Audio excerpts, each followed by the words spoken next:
Hey guys, it's Ethan Bale here. Hope you all have a phenomenal day. Now in this video, what I'm going to do is break down one of our case studies on how we scaled a women's jewelry brand to 97k per month. If you find this video useful, feel free to drop a like below and hit the subscribe button, and obviously hit the notification bell. It's posted every Monday, Wednesday, and Friday. If you have any questions at any point for this video, feel free to drop them in the comment section below. And without further ado, let's get into it. So how we managed to scale one of our jewelry brand clients to 97k per month. Very, very close to 100, but fortunately the month is over tomorrow. So, date of recording this is the 30th of September. Obviously tomorrow's the 1st, so we're just shy of hitting the target of 100k. So this is the screenshot right here. We have our prospecting retarget campaign promo. The prospecting dashboard broad on the bottom left, that was a campaign another someone in their marketing team would run. They're not really run ads before, so just like a quick test they did. The promo campaign, as I mentioned in other videos, is we always run prospecting and retargeting, and then we'll also run promos if anything's specific in terms of, sales, etc. You don't want to mix that data with your prospecting. Now, we had as well an engagement campaign set up. Now, this wasn't our idea. One of our client just wanted to set that up just so we could boost posts and get a few extra followers. So the engagement thing as well. So the ROAS would actually be a lot higher, but the engagement things run and you can't factor into ROAS. So the ROAS potentially could be even like 5.3, even higher.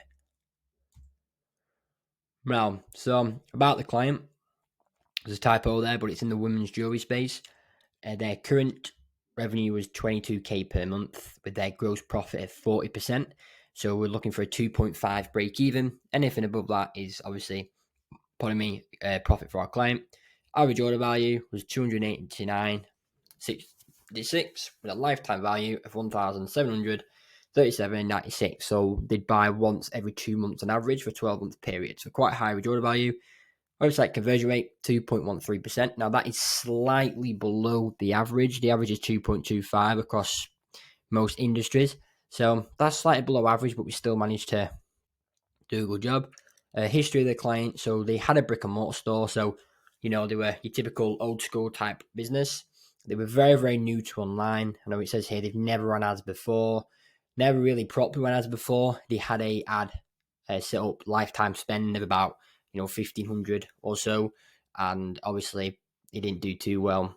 But yeah, so brick and mortar, new to online. This is the first website. The whole thing is kind of unknown to them. So that's why obviously we came in. Now, problems every single time, you run ads, there's always going to be problems. So firstly, this was a brand new account. So, there's nothing set up.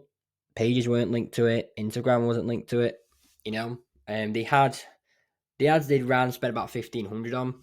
They were on another ad account. So this one right here was, brand new, had no pages, no pixel, nothing like that set up. Which means it's brand new, you're limited on budget spending. You can only spend a certain amount. Maybe it can be $20 per day. It can be $30 per day, and you're limited on that for quite a while till Facebook's trust you, and then it can go higher. Market research. Again, if you only, do brick and mortar, you don't know about your online consumer. And the consumer that walks through the door and buys from you online are two different types of consumers. They're new to the online world. So again, market research and everything. Market sophistication. Again, new to online world, so weren't fully understood on how many other online brands are actually out there, how many products their potential consumer has seen before. And in the jewelry space, it's notorious for having high CACs. So that was one big problem. Hard to find your ideal consumer, because how I always say jewelry, it's not just a piece of metal, but it is an emotion you wear on your body, on a part of your body, in the form of metal. So it's a watch, it's an emotion you wear on your wrist in the form of metal. So like, for example, most people buy watches for like status. They don't buy them all the time. They can just check the phone. They buy it for status, to complement an outfit, things like that. High drop-off rates. Again, if your product is quite high tier and has a very, very specific type of consumer, you're going to have a lot of people clicking on your website, looking at the price and disappearing straight away. And again, as I mentioned, every jewelry brand is unique and different and has a specific type of consumer. So the ad messaging needs to match that consumer and the brand itself. So they're the problems. Now, let's go over the solutions to those problems which led to success. So Brand new ad account. So it took a while, but we set up, the pages, the Instagram accounts. We'll link the website, verify the domain, set up the catalogs, set up conversion API, set up Trackify on a Shopify store. We set all that up. Now, the issue with obviously a brand new ad account is there's a lot of admin to do in the beginning. Now, you need to make sure that if you, for example, add your card, the address on the card needs to match the address you put on in your business. Otherwise, instant restriction. Your currency needs to match the currency on your card, instant restriction if not. So it was very, very time consuming and very, very kind of pedantic. We had to go over everything in detail to make sure we had no problems. So long story short, we set a whole website and linked everything to the business manager, ads manager, set up the ad accounts, the pixel, everything like that. So that obviously added time. Now, limited budget spending, as I said, a brand new ad account, you're going to be limited on your spending. So what we did was we made sure that when we spend the ads and Facebook would take the money, we made sure they took it straight away. So sometimes you can wait and they'll send it on like a monthly kind of period, which is good, but it just slows down how long it actually takes before Facebook trusts you. So what we do is, say you run the ads for a week on $100 per day, $700, we'd pay that literally there and then. Sometimes even at the end of the day, we'll say, listen, Facebook, just take our money. And then within about a week or two, Facebook will show a lot more, and then you can set up the monthly billing of like Kegel bills every month for the ad spend type thing. Now, again, market research, if you're new to online, you're going to only know your brick and mortar consumer. Now, don't get me wrong, some brands may have the same brick and mortar consumer as they do online consumer, but that's very, very rare. Most type of consumers are completely different. Your brick and mortar and online are two different people. Your brick and mortar one will happily come into your shop, potentially spend half an hour to 45 minutes perusing and then buy something. Your online consumer is going to come onto your website and get bored within 3 seconds if dopamine's not stimulated, they've not found the product they want, or the questions are answered, or they're confused and they'll disappear. So two different types of consumers. So market research, I know I touched on this in a lot of our case studies, but this is where it all begins. Most brands or marketing managers, whatever, or agencies, they'll spend literally like 2 hours on market research. That's not long enough. You need to spend a long period of time. Because we only work with skincare, jewelry, fashion, and pet, we have a huge Notion document with loads of different information on each single niche, so we know the pain points, what type of consumer buys the product, how do we trigger that how do we trigger that purchase, what are they thinking, what do they actually want, things like that. Links to perfect, really, really good Reddit posts, Quora posts, things like that. So we have that all set up for our clients already. And then as soon as we sign a new client, we spend a couple of days doing the market research and then add it to it, because we always find something new. And when you run ads for jewelry, it's not kind of an implement system and you're good to go. It's different for each type of brand, because again, jewelry is a certain type of emotion. Watch is a status. Some may buy it to remember a loved one. Some might buy it for confidence, things like that. So market research is very, very important in this aspect, and obviously we spend a lot of time doing it, which results in very good results. So new to the online world, very, very easy. So we simplified our whole entire service delivery. So we always talk to our clients one-on-one on WhatsApp. It's a very, very personalized approach. It means I can, me or a member of the team can reply literally 24/7 any day of the week. Whereas on Slack, if you're new to the online world, it can be very, very difficult to use. So we use WhatsApp for that reason. They're obviously new to the online world. So when we do our weekly ad account reviews, what we would do is, instead of spending like 2 minutes going, listen, we've generated this is the ROAS, this is the profit, etc. This is what we do last week, this is what we're going to do this week, this is the plan for the end of the month, etc. We'd spend a good 10-15 minutes going down step by step in the ad account and just explaining everything that we've done, why we've done this, what is this going to lead to, things like that. So really, really simplifying the whole process so they really, really understand it. Because at the end of the day, if your client doesn't understand what you're doing, there's a high chance they're going to leave you and go with somebody else. So they need to know, what they're doing. We even had the odd weekly call with them to begin with, just so they understood everything. And we also messaged them more or less on a daily basis, explain what's going on, because they're new to the online world. After about a month, they were happy, and we just went to the weekly looms of about 5-10 minutes long, and then messages, whenever. So market sophistication. Jewelry space is very, very competitive. The main way to differentiate is your identity. Firstly, your consumer who buys your product and then who your consumer aspires to be. So when they wear that necklace, what are they? Are they, a high-end woman going glamour, going to a disco, going to like a ball, or are they, when they put this on, are they then the number one attractive, person in the whole entire club, or are they, potentially wearing it for business meeting to get that sale, that type of thing. So who is the identity? What do they aspire to be? And that links very heavily to obviously market sophistication, because there's a lot of jewelry brands out there. You need to differentiate yourself. So how many jewelry brands have they seen before? What are they thinking? What objections have they got? Does this stain my neck? Does this fade in the sun? Does it not last in the sauna? Things like that. So you need to know what your consumer do. So this we found here with the type of consumer that bought this product was quite high end. So we knew, okay, these guys go to the beach. These women go to the sauna. They get the nails done, things like that. So we could link that to the ads and go, okay, well, in the sauna, you can wear this product and it won't fade.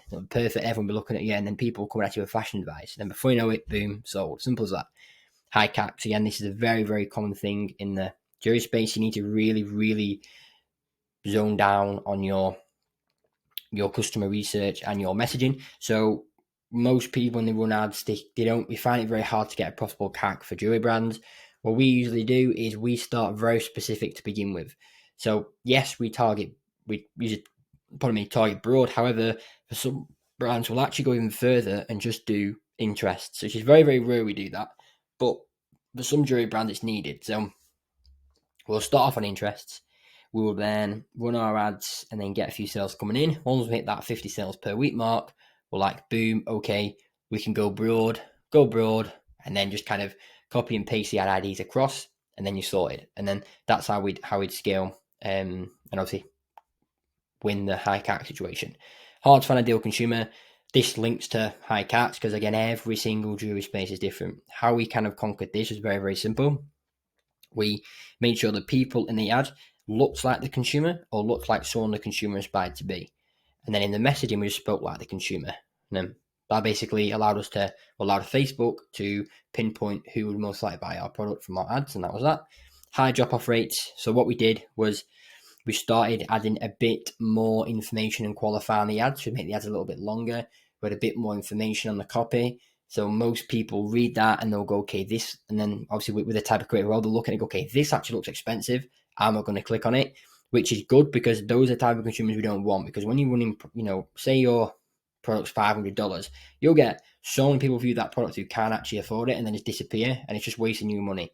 So being more transparent up front in the ads gets rid of those people. Yes, there's still people who go on the website and go, that's too expensive and leave.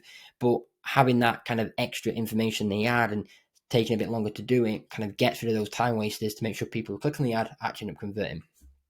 Ad messaging, links very, very similar to the hard to find ideal consumer and the high CACs. We just made it very, very simple that we're talking to a specific type of market. So we're talking to people who want, for example, status. And then another ad, we talk to people who want confidence, like that. We won't run one ad and go, okay, in this ad, we're going to link it to the desire of getting your partner a present, status, and luxury, and, convenience, all that together. It's not how it works. One simple ad per certain type of market. Like if you're skincare, for example, you won't just go for people who are on a skincare routine. You won't just go for everyone. You go for people on a skincare routine, people who are not on a skincare routine, people who are on a skincare routine but don't use moisturizer, people who do use moisturizer. They break it down, and that's what we did here. So all combined, we made them so close to 100K. We were so close to hitting it. I mean, if there was 31 days in September, there was a very, very high chance we potentially could have hit it because, today's not over, but, 97 is not bad. Hopefully next month we end up hitting the 100K per month mark for this client, and then boom, so that's another brand scale to 100K a month. So yeah, as you can see here, 350 consumers, average order value is pretty good. And to be honest, with the average order value, that could in theory be a lot higher. That could be potentially around the 350 mark, which would lead to an even higher ROAS. So yeah, the promo campaign that was running. So I'll just break it down really quick. Prospecting, new customers, engagement, we just boosted a post to get followers because the client asked us, not part of our strategy. The client asked us. Retargeting, just everyone who view content, add to cart, checkout, put into one audience, and then run a catalog ad to. Prospecting Broad was what they tried, so I don't know what was going on there. The one above, promos, now that was basically run from the 30th of August to the 30th of September, and it was just a discount. It was like, if you, not discount, it was, you could buy a necklace and you could get like a discount on a pair of earrings, for example, or you'd buy a necklace and you get a free attachment for a bracelet or a free bag or something like that. So we did a few different ones in this kind of campaign here. We did okay, so it generated about 11K in just a 30-day period. So that campaign alone added 6 figures a year to their revenue. And then obviously combine everything else, we get a lot more. But yeah, so that is kind of everything there. You can see the ROAS on the right. Again, the ROAS will be higher. It's factored in the engagement campaign. So if you want to do the math, you can work that out, but it'd be about 5.3. So, considering the 2.5 break even, we've made them a lot of money. Now, key lessons learned. 1, and I said it's another video, know your lifetime value, because again, you can see here, this is how much money we made them without factoring lifetime value. The lifetime value is 1,700 if we just round it down. You can see here, that was just based off front end revenue. Now, the amount of consumers that will come back from that or spend 1,700 with them is going to be a lot of money. So that's number 1. Number 2 is when you're running your ads, you need to focus on your messaging. Someone who buys from Rolex isn't the same person who buys from Tiffany. Someone who buys from Crafted isn't the same person that buys from Sanucci, okay? The different type of consumers, they want different things, they have different emotions. That's very important. Tailor your ad messaging to that. And then the third one is main lesson. Well, one of the main lessons, if it's a brand new ad account, just don't rush things, okay? If you have to do all the admin and it takes 3 days, it takes 3 days.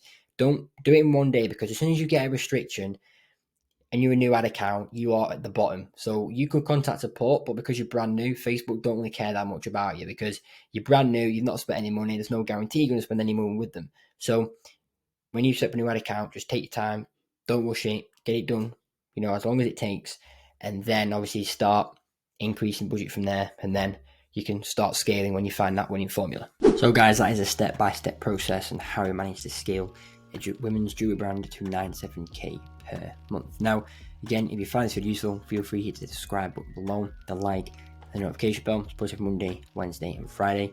And if you do want me to run your ads, just check out the description below where it says have Ethan Bailey run my ads. Click the link there, schedule a quick 15-minute chat with me, and we'll see if you're a good fit for us in our Neurological Configuration Framework. If you have any questions at all, feel free to drop them in the comment section below, and I hope you all have a phenomenal week.